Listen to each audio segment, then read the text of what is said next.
Pour commencer ce voyage, nous allons partir aux États-Unis et nous retrouver dans les années 1900. L'aigle américain, fier et altier, s'impose déjà sur bon nombre de parures, soit dans la flamboyance naturelle de l'écaille, soit étincelant de strass, l'œil rubis et les ailes déployées. Souvent, seules les ailes suffisent pour évoquer la puissance emblématique de l'oiseau, ou encore ses serres s'emparant du monde, comme on le voit sur cette épingle de la fin du XIXe siècle, d'un réalisme saisissant. Du griffon, figure mythologique de l'aigle, émane une grande force. Mais cette imposante pièce de celluloïd teintée de jaune explicite plus sûrement encore le caractère dominateur de cet emblème. L'oiseau est perché dans la partie supérieure, ses ailes dépassant le cadre. Le perroquet a eu aussi son heure de gloire dans les années 1900, car il exaltait le dynamisme et affichait ses couleurs par un déploiement superbe de ses ailes et de sa queue. Ce motif va se trouver décliné de multiples façons, l'usage du celluloïd permettant, bien plus que l'écaille ou la corne, des fantaisies de couleurs. Ici en transparence irisée, là avec un vert débordant sur le noir, ou du vert olive sur du vert transparent, ou encore du noir sur une imitation ivoire, enfin des jeux de transparence soulignés de strass colorées. Revenons en Europe où l'oiseau lyre incarne plus que jamais l'âme en lien avec le ciel. Ce peigne taillé et gravé dans une seule plaque d'argent date sans doute des années 1880. Il est remarquable à plus d'un titre. L'oiseau, comme en suspension, semble descendre de la voûte céleste comme la colombe du Saint-Esprit chrétien et déploie toute sa ramure sur la nature. Ses ciselures lui donnent un relief et un éclat tout particuliers. Le cygne vole peu, mais il est symbole de pureté et se retrouve naturellement sur de nombreuses pièces, quelle que soit leur origine, comme sur ce peigne de bronze, réplique d'un modèle étrusque. Ou bien plus tard, à l'époque victorienne, sur cette pièce d'écaille, où il se détache avec une grande élégance. Voici encore un cygne, datant celui-là des années 60, façonné dans un simple plastique.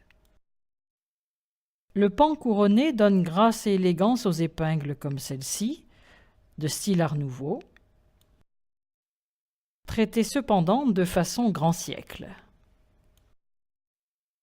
Sur ce peigne du début des années 1800, la corne est taillée à la scie, donnant à l'oiseau un aspect rude. Le celluloïd, beaucoup plus facile à travailler, permet de réaliser un objet mieux fini.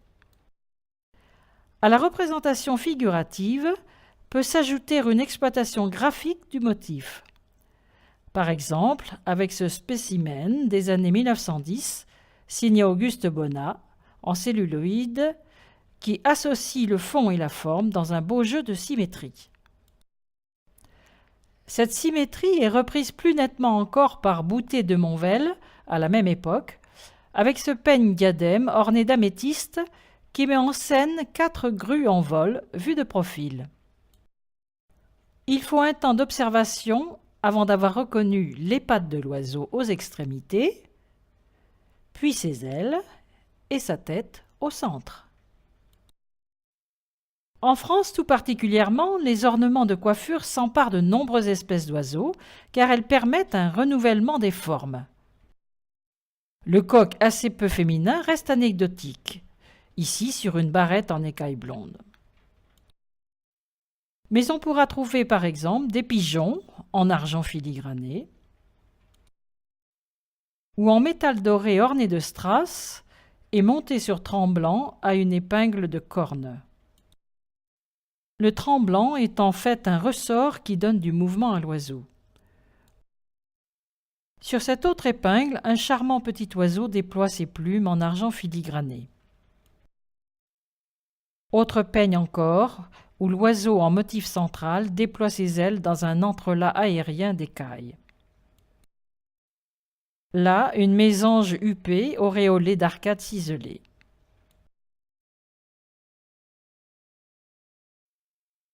Enfin, la douceur délicate des lignes est ici accentuée par le satiné de la nacre, souligné d'un rubis.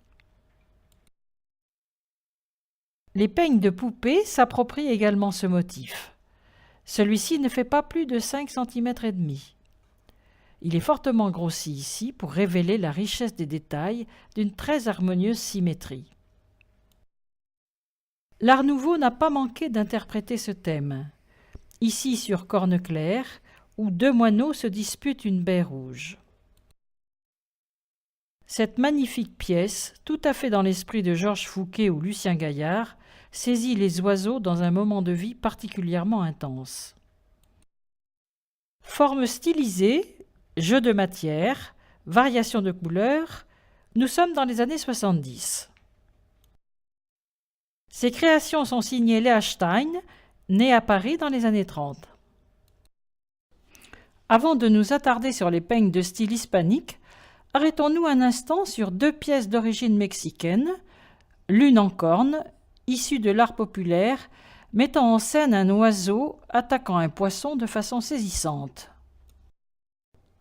L'autre est en argent, souligné de turquoise, avec deux oiseaux dont la stylisation renvoie aux racines indiennes de la région.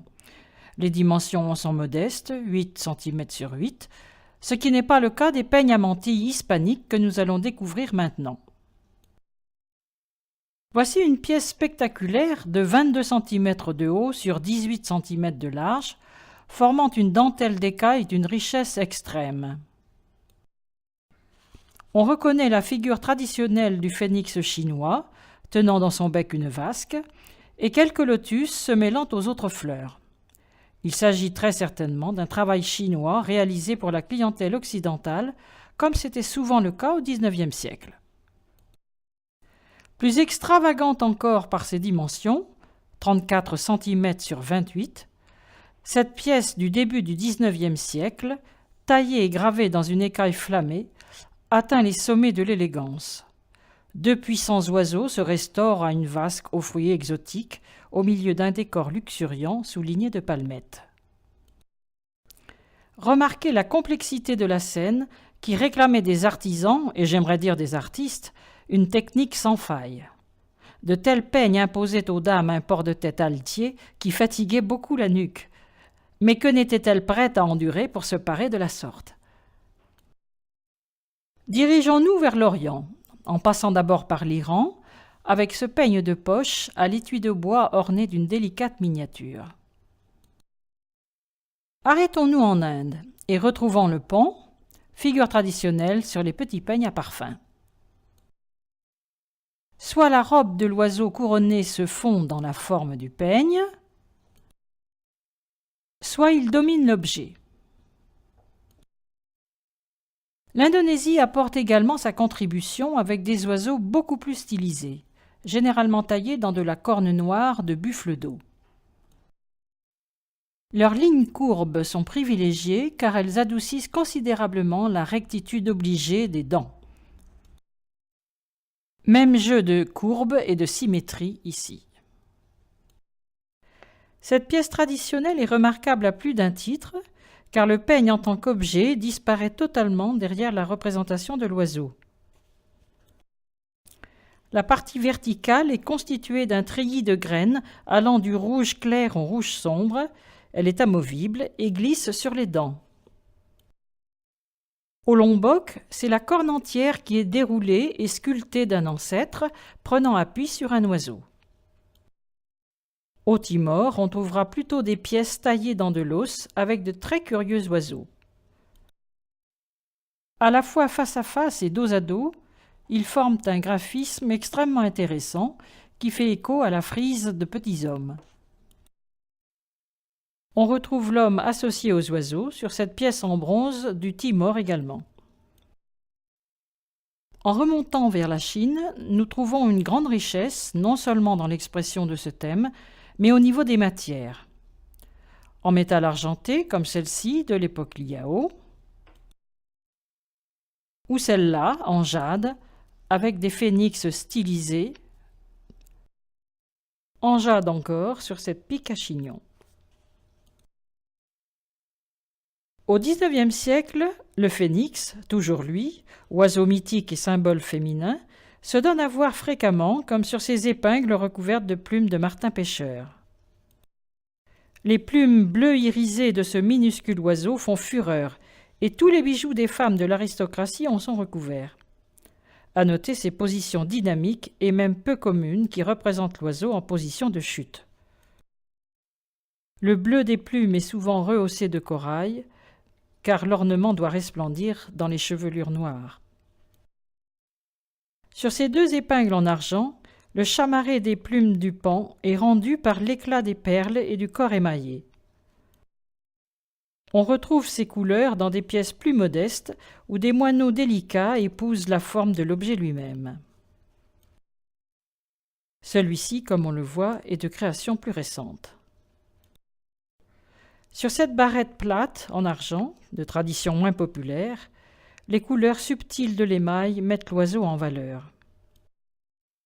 Le phénix de cette épingle devient flamboyant lui aussi grâce à la luminosité des couleurs de l'émail.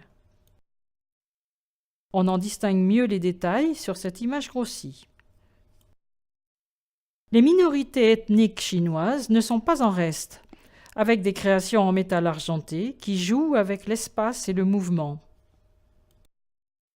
Ces deux épingles façonnées sommairement ne manquent pas d'expressivité. Mise en scène et fantaisie dominent. Au Japon, l'oiseau est roi. En voici toute une variété. D'abord la grue, emblème de longévité, et qui symbolise très souvent le couple. Elle compose avec les bambous et l'élément aquatique un tableau traditionnel, exécuté ici en laque d'or sur écaille. On la retrouve plus fréquemment encore en incrustation dans la matière, que ce soit dans l'écaille blonde ou encore le bois laqué dans un décor de plumes. L'usage de la nacre, très fréquent au Japon, offre un éventail de nuances chromatiques. Nous changeons d'époque avec cette pièce de métal découpé, en opposition de tons dorés et argentés, qui permet un design audacieux, d'un style art déco affirmé. Les moineaux dans les bambous, quant à eux, sont un symbole d'amitié. Cette épingle, appelée kanzashi, en renouvelle aussi le thème. Ils peuvent être très stylisés, presque ovoïdes, comme ici où leurs corps de nacre se fond dans les fleurs. Le rossignol forme une image poétique au Japon, car il évoque le printemps. On le représente traditionnellement dans les fleurs de prunier. Et le décor est continu d'une face à l'autre. Le martin-pêcheur, moins souvent présent, est posé ici sur un roseau souligné de pierres rouges sombres. Enfin le corbeau, dont le noir éclate sur la laque rouge. C'est un oiseau de bon augure qui symbolise la gratitude filiale. Nous terminerons ce tour du monde par l'Afrique. L'oiseau est un motif que l'on retrouve sur de nombreux masques de différentes ethnies et il tient souvent un peigne dans son bec. Ici, une pièce d'une extrême finesse qui nous vient des Yaourés de Côte d'Ivoire. Apprécions-en mieux le détail sur ce gros plan. Peigne et oiseau sont intimement liés. De même avec ce masque polychrome d'inspiration similaire de l'ethnie Sénoufo. Les Sénoufos nous offrent de nombreuses pièces figurant le kalao, oiseau mythique, protecteur du bois sacré et du village. Lié à la cosmogonie de ce groupe, plus précisément au mythe de la création du monde, le kalao arbore son large bec, principe masculin, sur son ventre, principe féminin. Celui-ci, sur socle, est surmonté d'un peigne renversé, orné à nouveau d'un oiseau, œuvre d'un sculpteur de la ville de Korogo, au nord de la Côte d'Ivoire. Le Kalao est également lié à la confrérie des forgerons, et c'est peut-être à cette caste qu'appartient ce danseur masqué. Encore une expression sénoufo du Kalao, très stylisée cette fois. La facture du bec en dents de scie est caractéristique des sculpteurs Koulébélé. Plus figuratif, le voici ici, œuvrant à la fertilisation de la terre, dans laquelle il plonge son large bec. Même image, plus puissante encore. La surface quadrillée, portant 2 échancrures sur les côtés, est typique des peignes sénoufo. Toujours en Côte d'Ivoire, les gourous représentent eux aussi de façon allégorique le caractère nourricier de la terre.